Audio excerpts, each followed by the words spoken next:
के साथ हरकुलिस पांडे। ये तस्वीरें आप देखें, ये बैनर देखें कि HSBC वर्कर यूनियन के तहत हरियाणा कर्मचारी महासंघ की तरफ से आज ये आप टाउन पार्क की तस्वीरें देखें। टाउन पार्क में कम से कम सैकड़ों यहाँ पे जो कर्मचारी हैं यहाँ पे धरना प्रदर्शन करते नजर आ रहे हैं। उन लोगों से जानने की कोशिश करेंगे कि आखिर ये धरना प्रदर्शन का मेन वजह क्या है। तो तमाम लोग हैं उनसे जानने की कोशिश करते हैं, एक बार जानते हैं कि आखिर किस लिए यहाँ पे धरना प्रदर्शन किया जा रहा है। तो आइए सर, क्या नाम है सर? मेरा नाम सुनील खटाना है, मैं प्रदेश महासचिव हरियाणा कर्मचारी महासंघ एवं प्रदेश अध्यक्ष हरियाणा राज्य बिजली बोर्ड वर्कर्स यूनियन। सबसे बड़ी चीज आपसे जानना चाहेंगे कि लगातार धरना प्रदर्शन तो करते हैं, लेकिन टाउन पार्क को ही क्यों चुना आज आपने?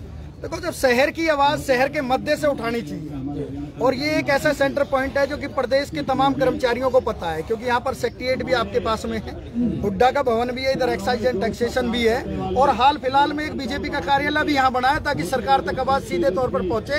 इसलिए टाउन पार्क के स्थान का चयन हम लोगों ने किया। मतलब सरकार और बीजेपी को खास आपने मतलब सुना है? देखो, हमारी डिमांड है सरकार से ही पूरी होनी है, तो ये मेरे ख्याल से सबसे उचित यही स्थान हमें लगा। नहीं, प्रशासन के लिए सबसे बड़ी प्रशासन की पकड़ भी यहीं पर है। यहाँ पर पूरा प्रशासन बैठा है, हमारे डीसी महोदय बैठे हुए हैं, बाकी पूरा प्रशासन। बिल्कुल। अब चलिए मुद्दे पे आते हैं कि क्या मुद्दा है कि इतने लोगों को लेके आज धरना प्रदर्शन और मार्च करने की आज जो आपने ये जहद उठाया है, क्या वजह है? देखो, हरियाणा कर्मचारी महासंघ के आह्वान पर 9 जनवरी से लेकर 9 अप्रैल तक के कार्यक्रम लगा रखे। 9 जनवरी को हमने पूरे हरियाणा प्रदेश के तमाम उपायुक्त कार्यालयों पर कर्मचारियों की डिमांडों का ज्ञापन सौंपकर प्रदेश के मुख्यमंत्री से गुहार लगाई थी कि कर्मचारियों की जो लंबित मांगे उनको तुरंत प्रभाव से लागू करने का काम करें। और मांगे भी मैं आपको बताना चाहता हूँ, ज्यादा बड़ी मांगे नहीं है, बहुत छोटी छोटी हमारी मांगे हैं कि जो हमारा साथी रिटायर होता है उसको उसकी जो लाइफ लाइन है पुरानी पेंशन वो मिलनी चाहिए, वो लागू होनी चाहिए। तो हम OPS लागू कराने की डिमांड सरकार से करते हैं। लेकिन सरकार ने तो बोला था एक बार कि आपने लागू कर दी जाए। हाँ, मैं आपको यही बताना चाहता हूँ कि सरकार जब सत्ता में आई थी बड़े लोक लुभावन वादों के साथ आई थी। आम जनमानस को, कर्मचारी वर्ग को भ्रमित कर प्रदेश की सरकार ने वोट लेने का काम तो किया, लेकिन जब बात आई कर्मचारी वर्ग से किए हुए वादों को पूरा करने की, आज धरातल पे अगर हम देखते हैं तो प्रदेश का कर्मचारी अपने आप को ठगा हुआ महसूस कर रहा है। आज पुरानी पेंशन लागू करना तो दूर की बात है, सरकार इस पर बात करने के लिए भी ठीक से राजी नहीं है। खट्टर सरकार की दोहरी पारी चल रही है। पिछली बार सरकारी और सरकार में आए हैं, वादों के साथ आए थे कि आपकी सारी मांगों को पूरी की जाएगी, सबका साथ सबका विकास प्रधानमंत्री नरेंद्र मोदी जी का था। लेकिन आप लोग क्या लगता है कि जो वादे थे, क्या आप लोगों को धरातल पर कुछ दिखाई दिया? देखो, धरातल पर आज बहुत दूर तक भी वो वादे दिखाई नहीं देते, क्योंकि प्रदेश सरकार ने वादा किया था कि जिस दिन हम सत्ता में आएंगे, पहली बारी में ही वादा था कि प्रदेश के तमाम कच्चे कर्मचारियों को हम पक्का करने का काम करेंगे। लेकिन बड़े शर्म के साथ कहना पड़ता है कि प्रदेश के कच्चे कर्मचारियों को पक्का करना तो बहुत दूर की कौड़ी। आज हरियाणा सरकार ने हरियाणा कौशल रोजगार निगम एक ऐसा निगम बनाया है जिसके तहत प्रदेश के तमाम कच्चे कर्मचारियों के बीच से ठेकेदार को निकालकर सरकार स्वयं ठेकेदारी करने का काम कर रही है। जिस प्रकार केंद्र सरकार ने अग्निवीर बनाकर देश की सेना के जवान जो बच्चे सेना में जाते थे उनके साथ एक विश्वासघात करने का काम किया, उसी प्रकार हरियाणा प्रदेश की खट्टर सरकार ने हरियाणा कौशल रोजगार निगम बनाकर प्रदेश के लाखों कच्चे कर्मचारियों के सपनों को चकनाचूर करने का काम किया है, जिसका खामियाजा निकट भविष्य में सरकार को जरूर भुगतना पड़ेगा। मैं आपको बताना चाहता हूं, पूर्व में सरकार ने जब कर्मचारी वर्ग की थोड़ी अनदेखी करी थी, बैसाखियों की सरकार चल रही है, आज भाजपा गठबंधन की सरकार चल रही है और पूर्व में प्रदेश सरकार के 8 मंत्रियों को और एक प्रदेश अध्यक्ष को हार का सामना करना पड़ा था। अगर निकट भविष्य में सरकार का 1 साल रह गया है, सरकार अगर कर्मचारी वर्ग पर ध्यान नहीं देती, आम जनमानस की तरफ ध्यान नहीं देती, आने वाले समय में प्रदेश सरकार मुख्यमंत्री की जमानत जब्त करने से पीछे नहीं हटेगी। ये मैं आपको बताना चाहता हूँ। समय रहते खट्टर साहब कर्मचारियों की डिमांडों पर संज्ञान लें और इनके जो 5 सूत्रीय मांग पत्र उसको लागू करने का काम करने। नहीं, आने वाला वक्त 9 अप्रैल को बताएगा कि हरियाणा कर्मचारी महासंघ किस तरफ जाएगा, क्या अंगड़ाई लेगा और आगामी समय की क्या रूपरेखा। आप लोग कहते हैं कि हम इससे भी ज्यादा सीट लेकर आएंगे, 2024 कभी चुनाव होता है तो हम तो इससे बढ़िया मजबूती के साथ आएंगे। ये बातें तो गर्भ में छिपी हुई हैं। आज पूरे प्रदेश में नहीं, पूरे देश में महंगाई की मार से समूचा वर्ग त्राही त्राही कर रहा है।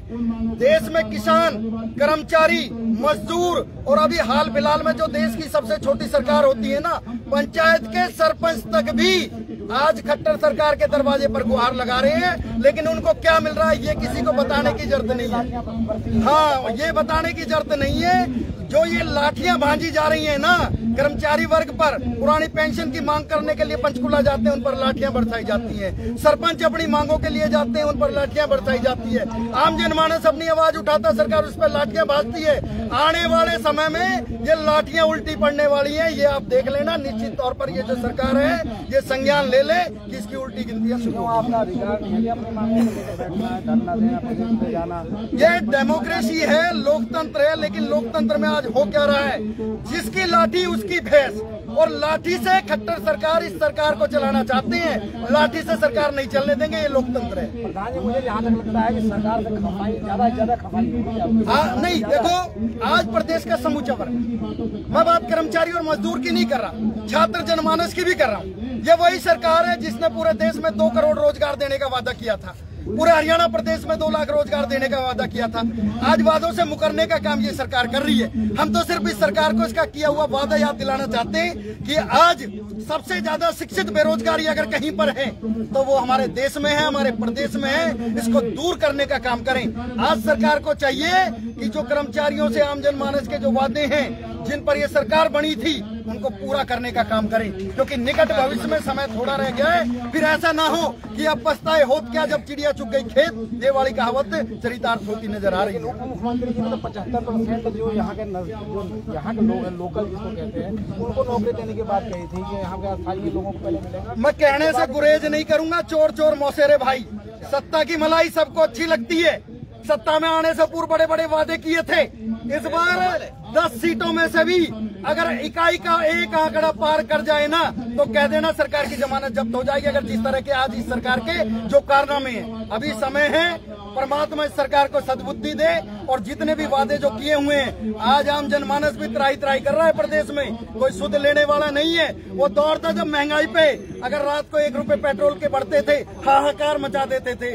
आज 60 रुपए का पेट्रोल 100 रुपए पे हो गया, कोई बोलने वाला नहीं। आज 400 रुपए का सिलेंडर 1100 का हो गया, कोई बोलने वाला नहीं है। हाल फिलहालों में किसानों की दुर्दशा आप देखिए किस तरह के हालात हैं। कितने इसमें कर्मचारी हैं, किन विभाग से हैं, उनके बारे में हरियाणा कर्मचारी महासंघ में तमाम विभागों के कर्मचारी हैं। इसमें बिजली बोर्ड के, रोडवेज के, पब्लिक हेल्थ के, मास्टर वर्ग के और नगर निगम के, और इसके साथ साथ जो हमारे इरिगेशन से, हुड्डा डिपार्टमेंट से, तमाम डिपार्टमेंटों के आज कर्मचारी साथी हमारे बीच में आए हुए। पब्लिक हेल्थ के सरकारी इकाइयों के समूचे कर्मचारी साथी आज यहाँ पर आए हैं। अलग अलग मांगों के साथ मांगे हमारी एक ही है। साझा हमारा मोर्चा है, 5 सूत्रीय हमारा मांग पत्र है और उसकी एक साझी हमारी लड़ाई है। और आने वाले समय में अगर सरकार नहीं चेतती है तो 9 अप्रैल के भविष्य में जो योजनाएं छिपी हुई है ना, वो प्रदेश सरकार को हिलाने का काम करेगी। वो मैं आपको बताऊं, 9 अप्रैल को अम्बाला में राज्य स्तरीय कन्वेंशन है, जिसमें पूरे प्रदेश का कर्मचारी पदाधिकारी साथी भाग लेगा और सरकार की और अपने जो भविष्य की रूपरेखा तैयार करने का काम। तो देखिए 5 सूत्रीय मांगों को लेके आज पूरे कर्मचारी संघ, पूरा हरियाणा यूनियन की तरफ से ये आज धरना प्रदर्शन किया जा रहा है। तमाम लोग हैं और लोगों से भी जानने की कोशिश की उनकी आखिर क्या कहना है कि धरना प्रदर्शन और मांगों को लेकर। सर क्या नाम है? सर मेरा नाम संतराम लाल। आज धरना प्रदर्शन चल रहा है, क्या आज ये प्रदर्शन जो हो रहा है, हमारे 5 सूत्रीय कार्यक्रम चला हुआ है जनवरी से। ये अप्रैल, आज 3 अप्रैल है। हम कमिश्नर पर अपना ज्ञापन देंगे। उसके विरोध में हम जितने भी हमारे 5 सूत्रीय कार्यक्रम है, सरकार से हम तो ये कहते हैं कि जो हमारी मांगे हैं, ये सरकार जो आज दूसरे की बैसाखियों पर चल रहा है, अगर ये नहीं मानी तो हम सारे कर्मचारी ये कहते हैं कि हम तो अपने पे छोड़ेंगे ही नहीं, कहते हैं बिल्कुल नीचे डाउन कर देंगे। ये तो बात हमारे जो जितने भी नेता हैं उनकी बात माने, उन्हें बुलाए, उनसे आगे बात करे। कोई हमारी कोई नाजायज मांग नहीं है। कौन नहीं चाहता पुरानी पेंशन? मांग नाजायज नहीं है, लेकिन सरकार सुनने को राजी नहीं है। सरकार तो तानाशाही पे, आप भी जानते हो, सारा मीडिया जानता है। देखिए सरकार पे गंभीर आरोप लग रहे हैं कि सरकार तानाशाही पे, वो केंद्र में हो, राज्य में हो, प्रदेश में हो, तमाम तरह से कहीं न कहीं आरोप तो लगते आ रहे हैं। लेकिन इनकी 5 सूत्रीय मांग है जो इसको लेकर प्रदेश भर में धरना प्रदर्शन, विरोध प्रदर्शन लगातार किया जा रहा है। लेकिन वो जितनी भी सरकारी जो राज्य सरकार की जो इकाइयां हैं, कर्मचारी कर्मचारी हैं, उनकी मांग को लेकर देखें तस्वीरें आप दिखाएंगे कि सैकड़ों की संख्या में आज यहाँ पे टाउन पार्क में लोग यहाँ पे धरना प्रदर्शन करते नजर आ रहे हैं और अपनी मांग करे जिंदाबाद की नारे लगा रहे हैं। तमाम ये तस्वीरें देखें कि यहाँ पे बैठे हुए हैं, किसने जिंदाबाद की नारे लगा रहे हैं, क्या बात है। कर्मचारी महासंघ जिंदाबाद, जिंदाबाद, निगमी सरकार मुर्दाबाद, खट्टर सरकार मुर्दाबाद। सरकार को जगाना चाहते हैं। अध्यापक संघ से मनोज शरावत जी स्टेट के प्रधान आएंगे, अपने विचार रखेंगे। मनोज शरावत जी। देखिए धरना कर्मचारी महासंघ जिंदाबाद। देखिए अपने कर्मचारी हैं तमाम विभागों से, आदरणीय साथियों, सभी से गुजारिश है भाई सभी यहाँ पंडाल में आ जाएं और यहाँ पर बैठे, व्यवस्था न करें। कच्चे को पक्का करें जी, कच्चे को पक्का, पुरानी पेंशन बहाल करें, पुराने पेंशन बहाल किया जाए, कच्चे को पक्का करें। और आप इसी मांग से है कि आपका अलग है, पुरानी पेंशन लागू कीजिए। आदरणीय साथियों, बहुत बढ़िया। जैसा कि अभी आपको मेरे से पूर्व वक्ता बता रहे थे, आज के इस जिंदाबाद कमीशन प्रोग्राम की अध्यक्षता कर रहे हैं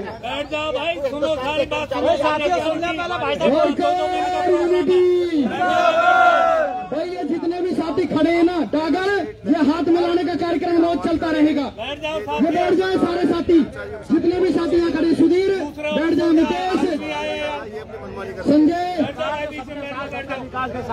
बहुत थोड़े समय के लिए भी अगर आप लोग इस तरह शांति नहीं बनाए रखेंगे, मुझे नहीं लगता आपका कार्यक्रम आगे बढ़ पाएगा। बड़े शर्म के साथ कहना पड़ रहा है, आपके बीच में आपके वक्ता बोल रहे हैं, लेकिन आप ध्यान से नहीं सुन रहे। उसको आप पुरानी पेंशन दे रहे हो। एक एमएलए एमपी पार्षद एक बार बन जाए, 2 बार बन जाए, 3 पेंशन ले रहे हैं। अगर सरकार, भाई साहब मैं ये कह रहा हूँ, इस सरकार की ये नीतियाँ हैं।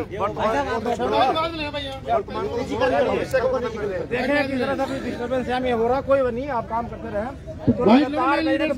मांगों को लेकर यहाँ पे धरना प्रदर्शन किया जा रहा है, तमाम लोग यहाँ मौजूद हैं।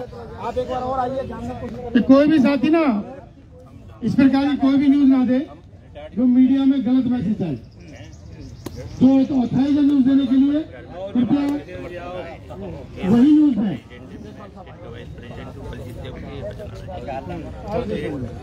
आवाज थोड़ा आवाज हमने भी 24 तारीख को OPS ओल्ड पेंशन स्कीम के समर्थन में धरना दिया था। आदरणीय साथी जो बैठ जाए प्लीज। हरियाणा राष्ट्रीय हरियाणा कर्मचारी महासंघ 24 तारीख को भी प्रोग्राम की अध्यक्षता कर रहे हैं, मांग पत्र दिया था उपायुक्त महोदय को। और जो ये हरियाणा कर्मचारी महासंघ के कर्मचारियों की मांगे हैं, ये सारी उचित है, एक भी मांग इनमें अनुचित नहीं है। यानी जो मांग बिल्कुल उचित है, अनुचित नहीं है। और ये आज की नहीं, ये बहुत सारी 2-4 मांगे तो ऐसी हैं। कच्चे कर्मचारी को पक्का करना, ये बहुत पुरानी मांग है। मेडिकल कैशलेस करना बहुत पुरानी मांगे हैं। और कर्मचारी की छटनी जो कर रहे हैं ये गलत है। और ये दूसरा जो कार्यक्रम चलाया सरकार ने, मेडिकल का सिस्टम में, हाँ चलिए इनको डिस्टर्ब ये बताइए कि मेडिकल के जो बात बता रहे हैं कि पहले यहाँ पर इलाज होता था, पैसे देने पड़ते थे, फिर आप उसमें कई महीने चक्कर काटना। पहले तो किसी कर्मचारी की जेब में पैसे नहीं है तो वो इलाज करवाएगा कैसे? पहले अपने पल्ले से पैसा खर्च करना पड़ता है, उसके बाद मिलता है कई महीने बाद। और उसमें भी 50%, 40%, 30% की कटौती हो जाती है। और क्लर्कों के धक्के खाने पड़ते हैं, दफ्तरों चक्कर काटने पड़ते हैं, 6 महीने पैसे मिलने लग जाते हैं। तो ये सारी उन्नति की जा रही है रिटायर्ड कर्मचारी की। दूसरी मांग कैशलेस मेडिकल सुविधा लागू कराना। और तीसरा एक हमारी जो सरकार ने दे रखा है 80 साल के बाद 20%, हमारी डिमांड है 65 के बाद 5%, 70 के बाद 10%, 75 के बाद 15%। ये हमारी बेसिक पे में इजाफा किया जाए, जिससे हाँ जैसे जैसे बूढ़ा होता है आदमी, बीमारी के खर्चे बढ़ते हैं, खर्चे और बढ़ते हैं। ये गरीब बुढ़ापे में खर्चे खत्म हो जाते हैं, बहुत कुछ खर्चे पढ़ाई में भी है, सारे काम है, पोते पोती सारे नाता और भी कई तरह के सामाजिक काम होते हैं। जब तक नियमितीकरण की पॉलिसी न बन पाए तब तक उनको समान 80 साल के बाद बताया ना मैंने आपको कि सरकार के बीच में कौशल रोजगार जो नया इस सरकार ने चालू किया है उसको भंग कराना, क्योंकि हमारे यहाँ पर पहले ही ऑलरेडी संविधान बॉडी काम कर रही है। क्लास 1 क्लास 2 की भर्ती के लिए Haryana public service commission, class C और क्लास D की भर्ती के लिए Haryana staff service selection commission, अब आगे का रणनीति दो संवैधानिक संस्थान हमारे प्रदेश के अंदर काम कर रही है।